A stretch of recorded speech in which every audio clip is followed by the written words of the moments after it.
अब हम इस चैप्टर के पार्ट 2 के बारे में पढ़ेंगे। तो अब तक हमने देखा कि जो फॉरेस्ट और वाइल्ड लाइफ जो रिसोर्सेस है तो उनका कंजर्वेशन गवर्नमेंट द्वारा किया जा सकता है, लेकिन इसके अलावा जो कंजर्वेशन जो कर सकते हैं वो हम दो लेवल पर कर सकते हैं। देखिए, एक तो गवर्नमेंट भी बचा सकती है, दूसरा कम्युनिटी भी फॉरेस्ट एंड वाइल्ड लाइफ को क्या कर सकती है, कंजर्व कर सकती है। तो आज की इस वीडियो में हम forest, wild life conservation plus community दोनों के बारे में बात करेंगे कि किस तरह से सरकार तो अपनी ओर से कोशिश कर ही रही है, प्रयास कर रही है, लेकिन किस तरह से जो कम्युनिटी जो होती है वो भी किस तरह से अपने forest and wild life resources को कंजर्व करती हैं। तो आइए इसी बारे में टॉपिक स्टार्ट करते हैं। Community and conservation, involvement of different traditional communities to conserve their own natural habitat in India.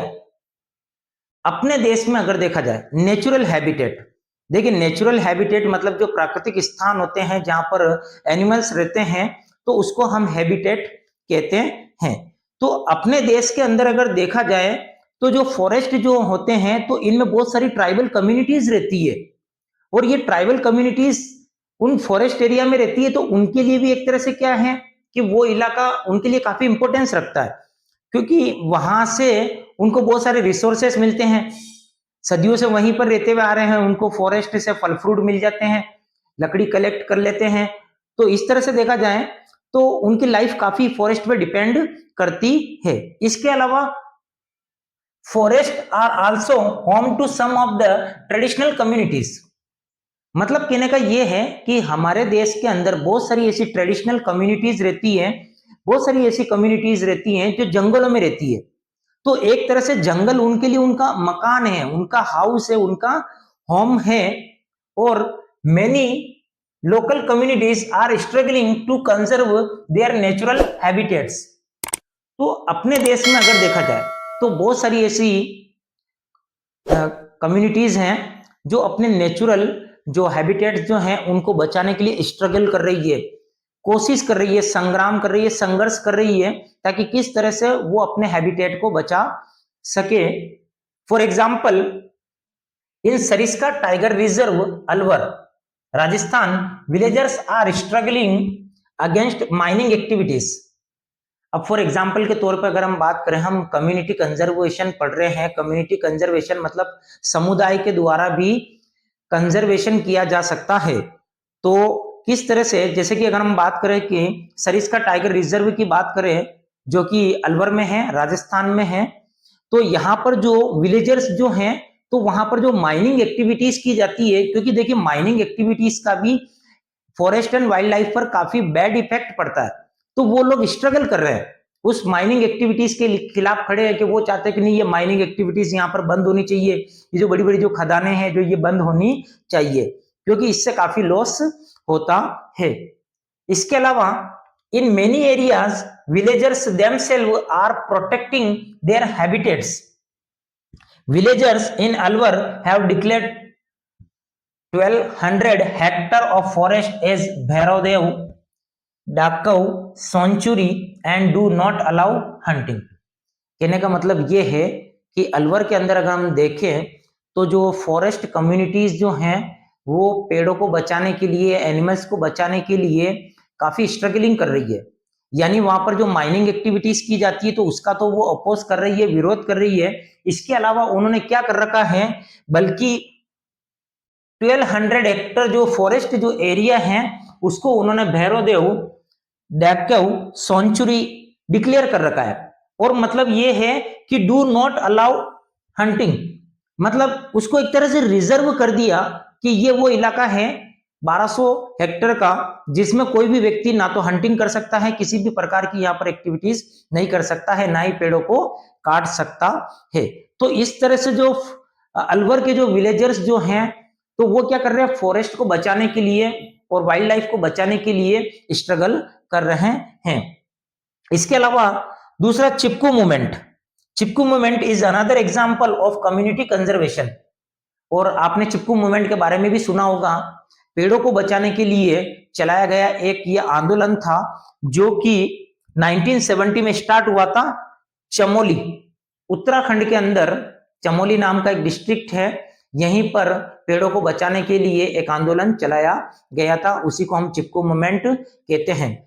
तो इस तरह से पता ये चला कि हमारे देश के अंदर देखा जाए तो कम्युनिटी प्लस कंजर्वेशन, मतलब कम्युनिटी भी क्या कर सकती है, कंजर्वेशन कर सकती है, अपने लेवल पर क्या कर सकती है, पेड़ों को बचा सकती है और वाइल्ड लाइफ को भी बचा सकती है। तो जिस तरह से ये दो एग्जाम्पल से पता चलता है कि हमारे ये देश के अंदर चिपकू मूवमेंट भी चला, जिसमें भी पेड़ों को बचाने के लिए लोगों ने अपनी आहुतियां दे दी। इसके अलावा अलवर के अंदर जो सरिस्का टाइगर रिजर्व है, तो वहां पर भी काफी लोग कोशिश कर रहे हैं कि माइनिंग एक्टिविटीज को बंद कर दिया जाए, ताकि अपना जो नेचुरल हैबिटेट है उसका कंजर्वेशन किया जा सके। तो इस तरह से हम कह सकते हैं कम्युनिटी कंजर्वेशन यानी involvement of different traditional communities to conserve their own natural habitat in India. यानी कहने का मतलब ये है कि नेचुरल हैबिटेट को हमारे देश में बचाने के लिए अलग अलग जो कम्युनिटीज हैं वो अपना अपना रोल प्ले कर रही है।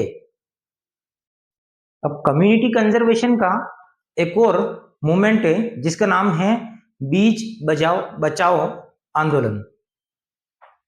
बीज बचाओ आंदोलन इन टेहरी इन उत्तराखंड। उत्तराखंड के टेहरी में ये भी एक आंदोलन चलाया गया था, बीज बचाओ। आइए ये आंदोलन क्या था, मूवमेंट क्या था। तो this movement shown that crop production is possible without the use of synthetic chemicals. मतलब टेहरी के अंदर चलाया गया ये एक ऐसा मूवमेंट था जिसमें बताया गया था कि क्रॉप प्रोडक्शन पॉसिबल है, यानी फार्मिंग की जा सकती है without the use of synthetic chemicals, यानी बिना केमिकल का उपयोग किए हुए भी फार्मिंग की जा सकती है। तो इसके लिए ये मूवमेंट चलाया गया था, इसी को हम बीज बचाओ आंदोलन कहते हैं।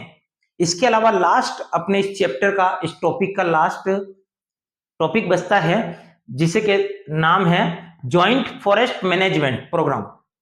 जॉइंट फॉरेस्ट मैनेजमेंट प्रोग्राम, आइए देखते क्या है कि this program was started in 1988 in Orissa.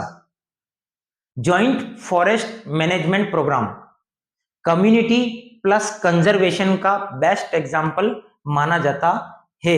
आइए कैसे हैं कि ये जो प्रोग्राम जो है उड़ीसा के अंदर 1988 में स्टार्ट किया गया था, जब उड़ीसा की जो गवर्नमेंट जो थी उन्होंने एक जॉइंट फॉरेस्ट मैनेजमेंट नाम से एक प्रस्ताव पास किया था। उसी से ये, उसके बाद से ही ये फॉरेस्ट मैनेजमेंट प्रोग्राम स्टार्ट हुआ। और इस प्रोग्राम में क्या होता है कि in this local institution setup at local level and protect forest with forest department.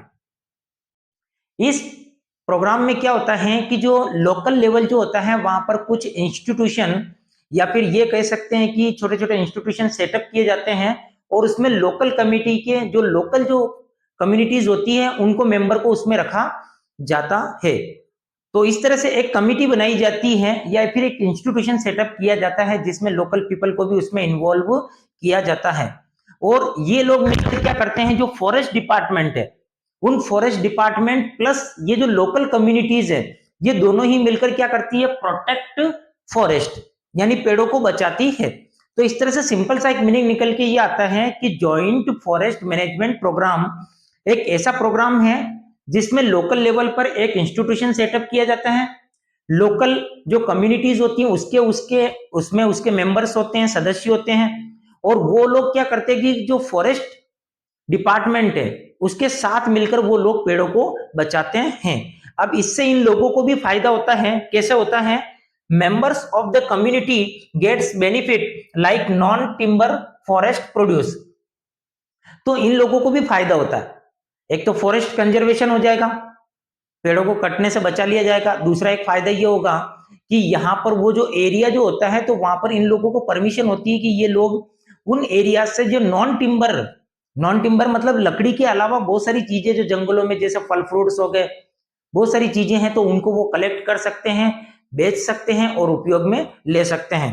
तो इस तरह से यह है जॉइंट फॉरेस्ट मैनेजमेंट प्रोग्राम, तो जिसमें कम्युनिटी प्लस फॉरेस्ट डिपार्टमेंट दोनों ही मिलकर क्या कर रहे हैं, कंजर्वेशन कर रहे हैं। तो आई होप आपको चैप्टर पसंद आया होगा और समझ में भी आया होगा। अगर चैप्टर अच्छा लगा है तो प्लीज लाइक करिए, शेयर करिए। Thank you.